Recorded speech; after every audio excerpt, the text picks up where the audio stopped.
Selamat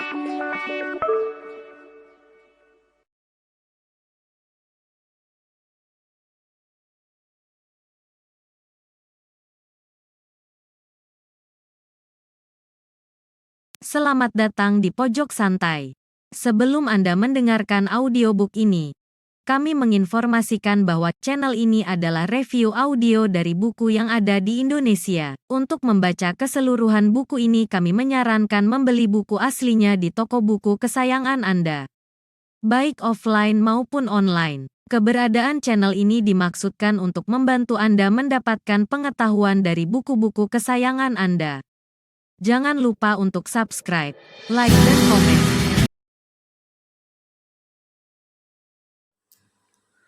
Selamat datang di Pojok Santai, channel khusus yang membahas komik dan novel dengan cara asyik.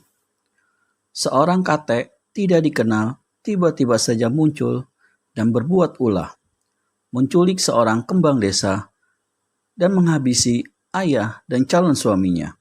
Siapakah manusia kakek itu? Yuk, langsung saja disimak video kali ini. Ketika dia sampai ke pertapaannya di puncak Gunung Lawu, maka terkejutlah manusia kakek berkepala botak itu sewaktu melihat ada seorang tangan buntung yang tak dikenalnya berdiri di dekat pintu. Orang yang bertangan buntung agaknya juga terkejut melihat kedatangan si kepala botak yang membawa seorang gadis cantik di pundak kirinya.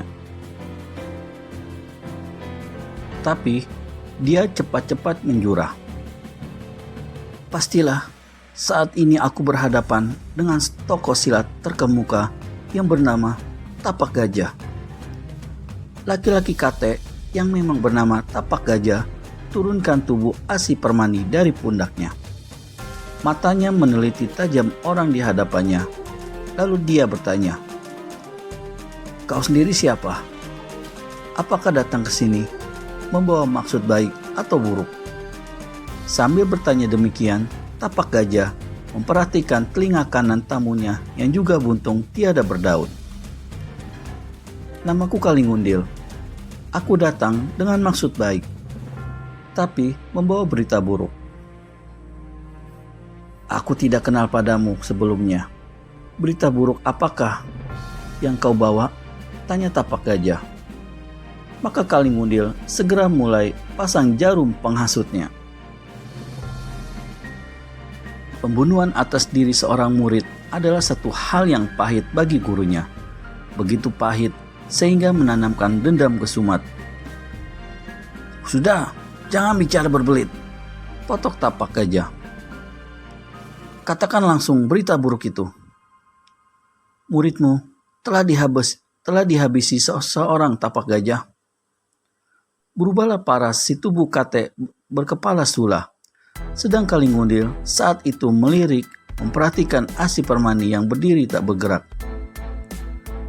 Pastilah tubuhnya ditotok, pikir Kalingundil, dan dalam hatinya dia bertanya-tanya, siapa gerangan gadis cantik ini? Sesak napas Kalingundil melihat kejelitaan Asi Permani.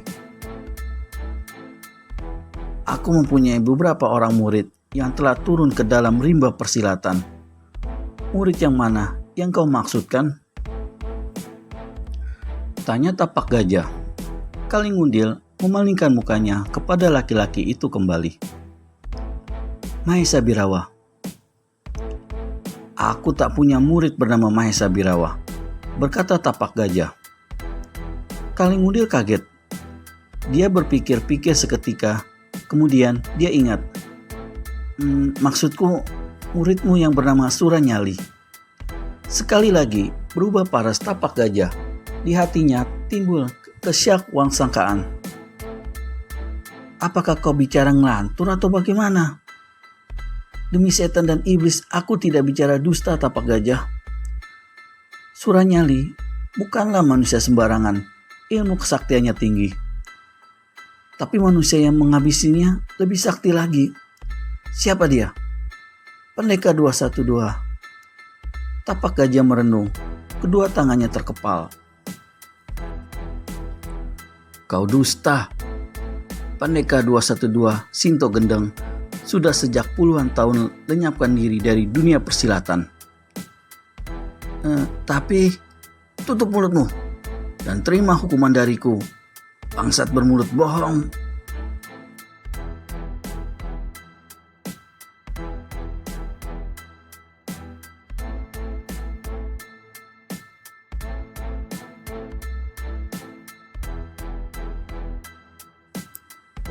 Tapak gajah hantamkan kaki tangannya ke muka. Wut! Angin sedahsyat badai yang keluar dari tendangan itu lebih dahulu menyerang ke arah Kalingundil sebelum tendangannya sendiri sampai. Kalingundil tak mau ambil resiko.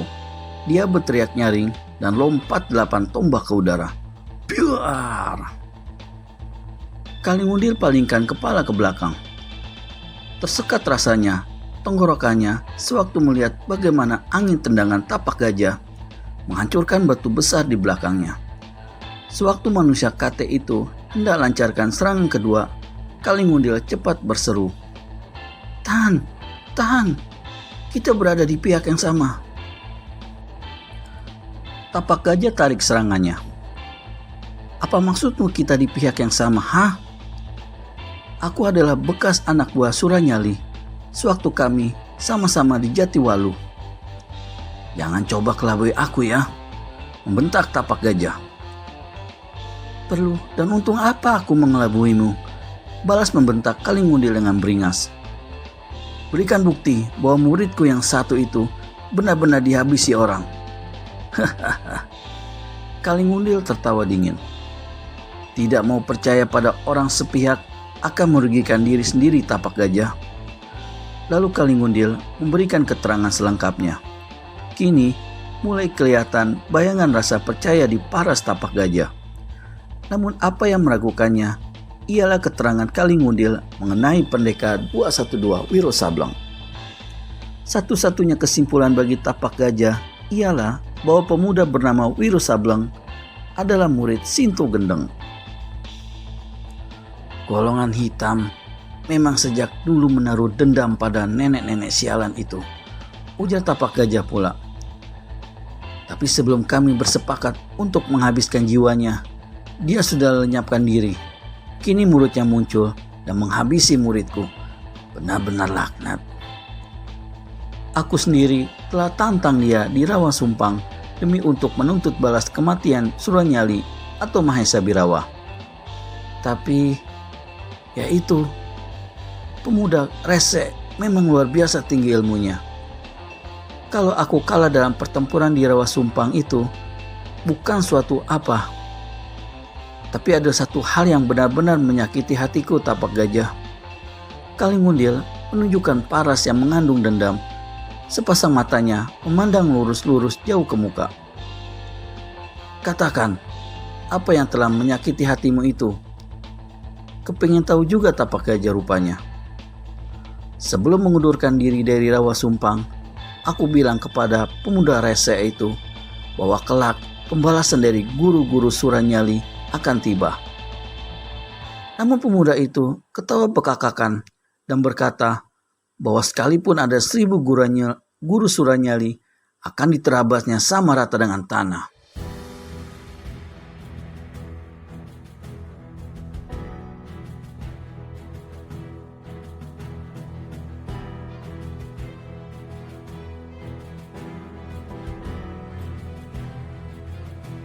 Rahang-rahang tapak gajah mengembung.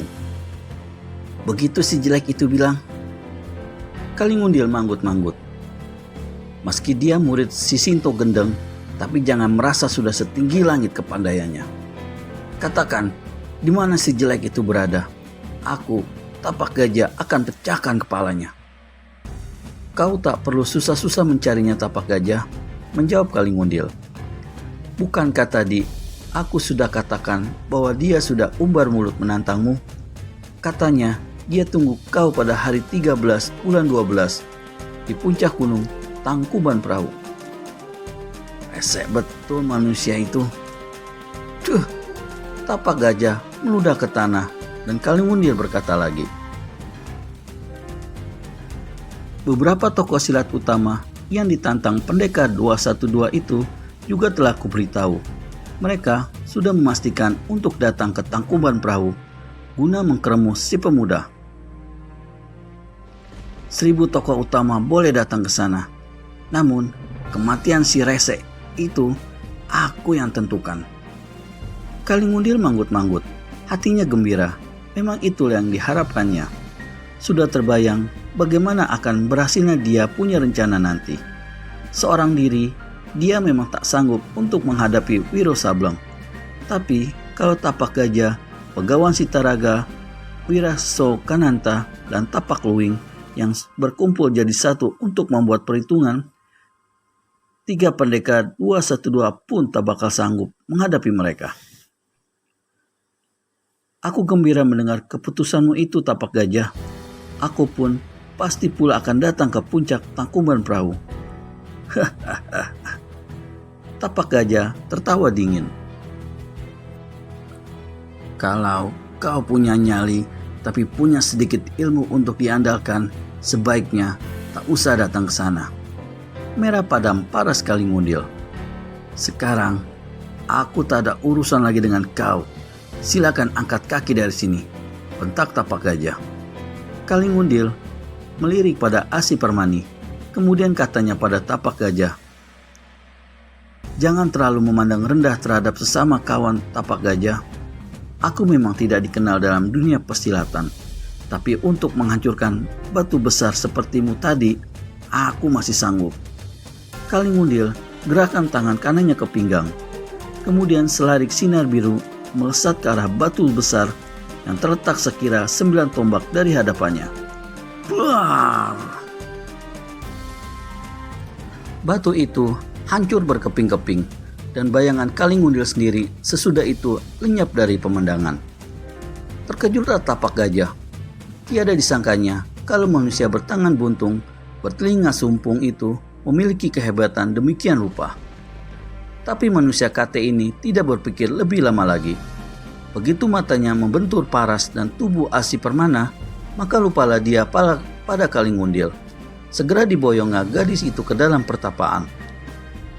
Apa yang kemudian dilakukannya terhadap gadis suci itu, tak seorang manusia pun yang tahu.